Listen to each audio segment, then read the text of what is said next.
నాగర్ కర్నూలు జిల్లా కల్వకుర్తి పట్టణంలోని వైఆర్ఆర్ కాంప్లెక్స్ నందు బీసీ బిల్లుల సౌకర్యం కోసం తెలంగాణ జాగృతి అధ్యక్షురాలు కల్వకుర్ల కవిత చేపట్టబోయే 72 గంటల నిరాహార దీక్షకు మద్దతుగా నాగర్ కర్నూలు జిల్లా తెలంగాణ జాగృతి యునైటెడ్ పులే ఫ్రంట్ యూపీఎఫ్ జిల్లా సమన్వయకర్త మద్దతు ప్రకటిస్తున్నామని మీడియా సమావేశం ఏర్పాటు చేసి తెలియజేశారు. నాగర్ కర్నూలు జిల్లాలోని కల్వకుర్తి, కొల్లాపూర్, అచ్చంపేట నియోజకవర్గంలోని మేధావులు, కవులు, బీసీ సంఘాలను కలుపుకొని పెద్ద ఎత్తున తెలంగాణ రాష్ట్రంలో బీసీలకు విద్య, ఉద్యోగం, రాజకీయంలో 42% రిజర్వేషన్లు సాధించే వరకు పోరాటంలో మద్దతుగా ఉంటాము అని ఈ సందర్భంగా తెలియజేయడం జరిగింది. రిజర్వేషన్లు సాధించాలనే ఉద్దేశంతోనే ఇందిరా పార్క్ దగ్గర తెలంగాణ జాగృతి ఆధ్వర్యంలో కల్వకుంట్ల కవితక్క గారు ఏదైతే 72 గంటల పాటు నిరాహార దీక్షకు పూనుకున్నారో, మరి ఈ నిరాహార దీక్షకు తెలంగాణ జాగృతి జిల్లా జాగృతి మొత్తం కూడా మద్దతు తెలియజేస్తూ, అదేవిధంగా తెలంగాణ జాగృతితో పాటు నాగర్ కర్నూలు జిల్లాలోని 4 నియోజకవర్గాల బీసీ సంఘాలను కూడా మద్దతు కూడగట్టుకొని ఇందిరా పార్క్ దగ్గర జరగబోయేటువంటి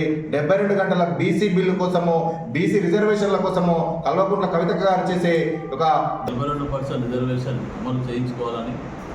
కేంద్ర ప్రభుత్వం కానీ రాష్ట్ర ప్రభుత్వం కానీ వారు బీసీ బిల్లును అమలు చేయకుండా వాళ్ళు బీజేపీ గవర్నమెంట్ ఇక్కడ రాష్ట్రంలో మరి ఆర్డినెన్స్ ద్వారా బీసీ బిల్లు ఇస్తాము, దాని ద్వారానే ఎన్నికలకు పోతామని చెప్పి రాష్ట్ర ప్రభుత్వం కూడా ఆర్డినెన్స్ తీసుకొచ్చి అది కూడా అమలు చేయలేని పరిస్థితుల్లో మరి కవితమ్మ గారు ఈరోజు